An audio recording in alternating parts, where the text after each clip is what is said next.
हमारे साथ बीजेपी के प्रवक्ता भी हैं, नेता हैं बीजेपी के कमर अली जी। कमर अली जी, आपने सुना होगा 7 में से 5 आप हार रहे हैं, तभी ये डर है कि मुख्यमंत्री योगी आदित्यनाथ और स्वतंत्र देव और प्रभारी मंत्री सबको एक साथ उतरना पड़ रहा है, क्या कहेंगे? मनीष जी, एक शायर ने कहा था, गालिब ने, कि जिंदा रहने के लिए तेरा ख्याल अच्छा है। तो भाई, जिंदा रहने के लिए आपका ख्याल अच्छा है। आपने इस प्रदेश को 15 साल लूटा लगभग, और आपने उनके साथ गठबंधन किया। मायावती जी कहती थी हम सत्ता में आएंगे तो मुलायम सिंह जी को जेल भेजेंगे, मुलायम सिंह जी कहते थे कि हम सत्ता में आएंगे मायावती जी को जेल भेजेंगे। जब अखिलेश यादव जी श्री आए तो उन्होंने कहा कि भाई हम मायावती जी को जेल भेजेंगे। तो ये सिलसिला चलता रहा। आपने देखा, अपने स्वार्थ के लिए दोनों ने आपस में गठबंधन कर लिया 19 में, और गठबंधन करके आपने जनता उनको कहाँ पहुंचाया आपने ये भी देख लिया। भारतीय जनता पार्टी हमेशा आखिरी खड़े व्यक्ति की बात करती है, योजनाओं का लाभ देती है। हम योजनाओं के बारे में कल भी काम कर रहे थे, आज भी बात कर रहे हैं। देखिए, सब पार्टियां परिवारवाद वाली पार्टियां हैं, चाहे समाजवादी हो, चाहे बहुजन समाज पार्टी हो, चाहे कांग्रेस हो। हमारे क्या ये हमें नहीं मालूम होता है कि राष्ट्रीय अध्यक्ष अगली बार कौन बनेगा? इन सब पार्टियों को मालूम होता है कौन सा राष्ट्रीय अध्यक्ष बने। कभी सोनिया जी इस्तीफा देंगी, सोनिया गांधी जी खुद चुन लेंगी, अखिलेश यादव जी अपने वालिद को हटा के खुद उस सीट के ऊपर बैठ जाएंगे। तो इस तरह की मायावती जी खुद अपने आप को चेयरपर्सन घोषित कर देंगी। तो ये सब देखिए, ये सब पब्लिक जो है, जो पब्लिक को छला है 15 साल तक इन लोगों ने, आवाम जान चुकी है कि एक दूसरे को जेल पे भेजने वाले, एक दूसरे के इल्जाम लगाने वाले, इन लोगों ने अपने वक्त पे गठबंधन कर लिया। अगर मैं गलत नहीं हूं, मैं शायद याद दिलाऊंगा कि बीजेपी ने भी मायावती जी के साथ गठबंधन किया था, सरकार चलाई थी। तो महबूबा मुफ्ती किसी को भी मिलता है तो उसमें मिलता है। मनीष जी, मैं आपकी बात का जवाब बाखूबी देता हूँ। देखिए, हमने दलित की बेटी को, आपको याद होगा गेस्ट हाउस कांड, आपको बाखूबी याद होगा कि उस दलित की बेटी के साथ समाजवादी लोगों ने क्या किया था, कितना अत्याचार किया था। अगर भारतीय जनता पार्टी के कार्यकर्ता नहीं पहुंचते, उस दलित की बेटी का क्या हुआ होता, क्या हश्र हुआ होता, ये प्रदेश ने देखा और समझा और जाना। भारतीय जनता पार्टी, मैंने आपसे कहा, दबे कुचले लोगों के साथ है। और अगर उस दिन हम ना पहुंचते, उस दलित की बेटी को ना बचाते, और दलित की बेटी को हमने अगर मुख्यमंत्री बनाया है, तो हम ये दिखाते हैं हम सबके साथ सबके विकास पे काम करते हैं। हमने दलित को बेटी का मुख्यमंत्री बनाया है। ये कौन सी बात करेंगे? ये तो अपने लड़के को बनाते हैं, खुद बनते हैं, चाचा आस्तीने तान के लड़ने लगते हैं कि मैं मुख्यमंत्री बनूंगा, तुमने भ्रष्टाचार कम किया, मैं ज्यादा करूंगा। गायत्री प्रजापति रोज मजदूरी करके शाम को पैसे पहुंचा के आते थे। आपने क्या इस प्रदेश में कभी ऐसा देखा कि मुख्यमंत्री आस्तीने तान ले, राष्ट्रीय अध्यक्ष आस्तीने तान ले, पीडब्ल्यूडी मिनिस्टर आ जावे? क्या मंजर रहा है? आप मुझे बताइए। आपको याद होगा नरचम घोटाला कितना बड़ा हुआ था, जेल में लोग मार दिए जाते थे, इंजीनियर डॉक्टर मार दिए जाते थे, उनकी लाशों खुलासा नहीं हो पाता था। आप मतलब कितना अत्याचार था, क्या जंगल राज था। मनीष जी, एक बात बताइए, पश्चिमी यूपी हो, उत्तरी यूपी हो, पूरब हो, पश्चिम, उत्तर हो, दक्षिण हो, हमारे वक्त पे क्या कोई जातीय दंगा हुआ? नहीं हुआ। कोई गैंगवार हुआ? नहीं हुआ। देखिए, आवाम आज सुकून में सोती है। कमल भाई, आपने सुना होगा, विनय जी तो एकदम दावा ठोक दे रहे हैं कि 2000 ये अभी जो उपचुनाव हो रहा है इसमें भी ये जीत रहे हैं, और 2022 में भी समाजवादी पार्टी, इनका एक स्लोगन भी चला है, 22 में बाईसाइकिल। तो क्या लगता है कि 22 में बाईसाइकिल आएगी, उपचुनाव में भी 5 सीटें जीतेंगे? हालांकि ये कह रहे हैं कि जो अखिलेश जी ने कार्य किए थे, सिर्फ आप फीता काटने काम कर रहे हैं मुख्यमंत्री आपके। कमर भाई,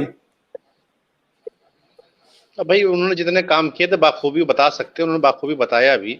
हम तो जानते हैं कि बुदेलखंड में जो रोज सुसाइड कर रहे थे किसान भाई, सुसाइड कीजिए, अन्नदाता कहा जाता है, और किस तरह से किसान परेशान थे। रोज सोसाइटी की खबर आती थी, कहीं पानी नहीं है, कहीं इंतजाम नहीं है, कहीं बीज उसको डुप्लीकेट मिलते थे, तमाम तरह की समस्या रहती जो अन्नदाता। तो उसको 15 साल लूटा, उसको कर्जदार बनाया। हमने वादा किया किसान भाइयों से कि पहली कैबिनेट में उनका कर्जा माफ करेंगे।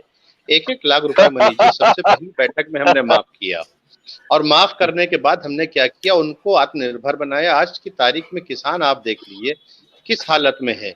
किसान की अच्छी स्थिति है, किसान अपने माल को जाके मंडी में खुद बेच सकता है। कमर भाई 1 सेकंड के लिए रोक के आपको बता दें, 1 सेकंड के लिए। ये गलत तरीका, मैंने गलत तरीका डिबेट तरीका सीखिए पहले। तरीका क्या है डिबेट का? मैं आपकी बात में नहीं बोला, आपने तारीफ करी, अपनी भी तारीफ सुनी, गलत तरीका है। थोड़ा चैनल पे बैठे हैं, किसी के बात को समझिए। मैंने आपकी बात में नहीं रोका आपको। जब किसी की आप बुराई करेंगे तो अपनी तारीफ भी सुनने का जज्बा रखा करिए। ऐसा डिबेट का तरीका नहीं होता मेरे भाई। अब आप बात को सुनिए, भी जवाब दे दीजिएगा आराम से, ठीक है?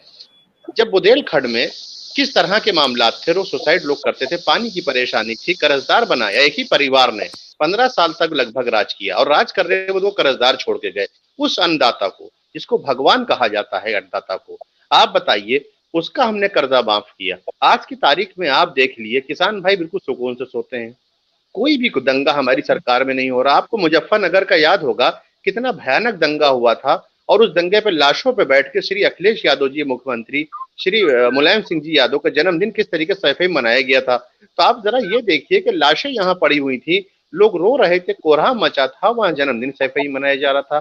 तो आप बताइए, इस तरह की चीजें समाजवादी सरकार में हुई। ये स्वार्थ के लिए कुछ भी कर सकते हैं। ये देखिए, सच्चाई जनता के सामने नहीं आने देना चाहते। जैसे मैं डिबेट कर रहा हूँ, मैंने इनकी सारी बातों खामोशी से सुना, लेकिन ये नहीं सुनना चाहते सच्चाई को। अगर इन्हें जनता की सच्चाई को सुना होता, उनकी तकलीफों को सुना होता, तो शायद सत्ता से आज की तारीख में बाहर ना हुए होते। यहाँ कोई डांस नहीं चल रहा। विनय मेरे भाई हंस रहे हैं। आप बताइए, एक सीरियस टॉपिक चल रहा है जिसके ऊपर सीरियस वो हंस रहे हैं बैठ के। तो भाई आप कोई शूटिंग पे तो गए नहीं है कि शूटिंग पे आप कहीं गए हो आप हंस रहे हैं। कोई जोक चल रहा हो, कपिल शर्मा का शो नहीं चल रहा, कपिल शर्मा का शो चल रहा हो, आप हंस रहे हो। देखिए, यही सब नादानियां, हमको लग रहा है कि आप जोक कर रहे हैं। यही सब नादानियां, यही सब चीजें जो है समाजवादी ने जनता के साथ करी। हमेशा इन्हें जनता का मजाक उड़ाया, हंसते रहे, डांस देखते रहे। हमेशा फिल्मी दुनिया का अपने ऐश आराम पे इन्हें ध्यान दिया है। तो जो आदमी ऐश आराम पे अपने ध्यान देगा, 33 लाल बत्तियां इनके परिवार में खाली थी। आज राज्यसभा की जब बारी आई, अरे विनय भाई को राज्यसभा दे देते, इन्हें राम गोपाल वर्मा जी को दे दिया। अब आप ये बताइए, इन्हें क्या जो समाजवाद है, समाजवाद का मतलब है परिवारवाद। परिवारवाद में ये सबसे पहले काम क्या करते हैं, अपने परिवार को भरते हैं, अपने घर को भरते हैं, सब सीटें अपने परिवार को देते हैं।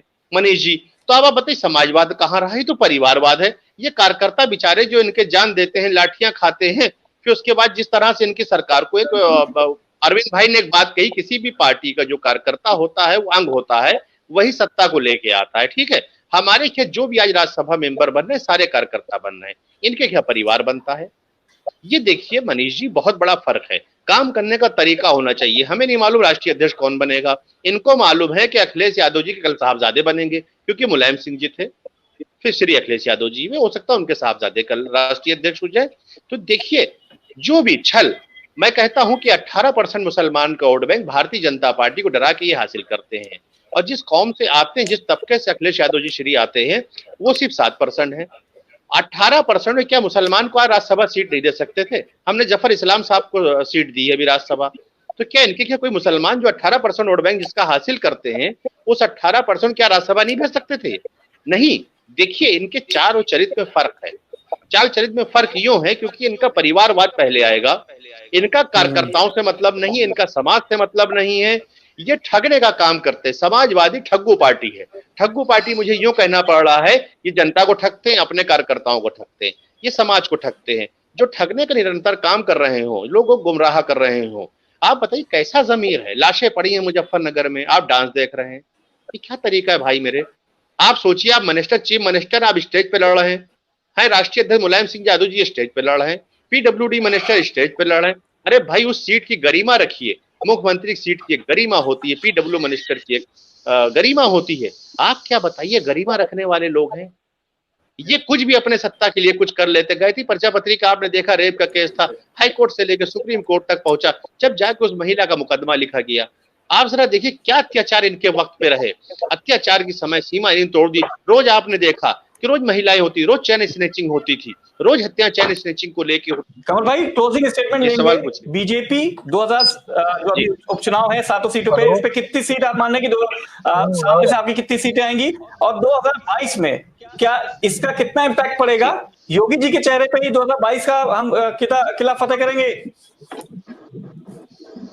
बेशक हम किला फतेह करेंगे। देखिए, आवाम की जरूरतों का ध्यान रखा जाता है। हमारी सरकार ने आवाम की जरूरतों का ख्याल रखा है, चाहे बिजली की बात हो, चाहे पानी की बात हो, चाहे अनाज की बात हो। हमने अगर जनधन खाता भी खुलवाया तो आपने देखा कि कोरोना काल में हमने अपनी वालदाओं को, अपनी बहनों को 500-500 रुपया पर मंथ दिया, और गरीबों को हमने फ्री अनाज दिया। उज्ज्वला योजना से हमने अपनी वालदाओं को और बहनों गैस कनेक्शन फ्री दिया, गैस सिलेंडर भरवा के दिया। फिर उनको लगातार 4 महीने से हम फ्री गैस दे रहे हैं। देखिए, आप जानते हैं कोरोना काल में पूरी दुनिया में एक महामारी रही और हिंदुस्तान में सबसे कम मौतें रही। उसका कारण ये रहा क्योंकि हमारी सरकारों ने जागरूकता अभियान चलाया, गरीबों तक फ्री अनाज, फ्री गैस, जहां तक कि जो हो सकता खर्चे का पैसा उसको भी हम लोगों ने दिया। देखिए हम लोग हमेशा काम पे काम करते हैं और ये सोचते हैं कि आवाम का कितना फायदा हो सकता है, क्योंकि आवाम हमारे ऊपर भरोसा करती है, क्योंकि उसके ऊपर ये रहता है कि जो सरकारें आती हैं हमें बेहतर सुविधा दें और बेहतर हम उनको रोड दे सकें, बिजली दे सकें, खान-पान की व्यवस्था अच्छी जी कर सकती हैं, हर सरकार की जिम्मेदारी होती है। लेकिन हम तो जिम्मेदारियों को समझा और नई-नई स्कीमें लाए, उनके तक घर तक हमने पहुँचाया। जैसे इज्जत घर हो जी गया, कभी किसी सरकारों ने नहीं सोचा। उज्ज्वला गैस योजना के बारे, प्रधानमंत्री आवास योजना के बारे में नहीं सोचा। तमाम ऐसी योजनाएं मनीष जी जिनको लेके बैठेंगे, मुझे लगता है वक्त बहुत कम पड़ जाएगा, डिबेट खत्म भी हो जाएगी तब भी योजनाओं का नाम नहीं खत्म होगा। देखिए वहां पे जो आखिरी खड़ा व्यक्ति है वो 200, 300, 500 रुपए डेली मजदूरी करता है और उनको योजनाओं का लाभ चाहिए होता है। उनको 100 रुपए में जब महीने का राशन पूरा मिलता है तो ये सोचते हैं कि चलो भाई मेरा राशन का इंतजाम हो गया, तो ये बहुत बड़ी बात जी होती है। गैस सिलेंडर उनको फिर मिलकर इंतजाम हो गया, तो ये सब चीजें देखिए जिंदगी में बड़ी अहमियत रखती हैं। इज्जत घर की बात रही, हमने पैसा लगा के उनका इज्जत दी। जो हमारी माँ बहनें जाती थी खेत खलियान में जाती थी, शहर में जाती थी, घर में सीमित किया क्योंकि वो हमारे घर की इज्जत है। हमने ठीक उनके घर की ठीक है अपनी घरों की इज्जत मैंने समझा। कमल भाई, थोड़ा समय का अभाव है इसलिए आपको बीच में टोक रहा हूँ। 7 में से कितनी सीटें उपचुनाव में? नहीं, बेशक हम साथ में साथ ला रहे हैं क्योंकि हमें जनता का प्यार मिल रहा है, हम जनता जी के काम करते हैं, इसलिए हम ईपन बट की राजनीति ही नहीं करते, हम खुली खुली राजनीति करते हैं, हम खुला खुला लाभ देते हैं और वोटर हमें खुला खुला सपोर्ट करते हैं। तो इसलिए हम बेशक बिल्कुल बेफिक्र है कि साथ में साथ आएंगे, फिर हम आपके साथ बैठ जाएंगे 10 तारीख को, ठीक कोई दिक्कत नहीं बनी जी जी बहुत हम काम की बात मैं उस दिन भी जिस दिन रिजल्ट आएगा उस दिन हम एक बार फिर से आपको जोड़ेंगे। बहुत बहुत शुक्रिया।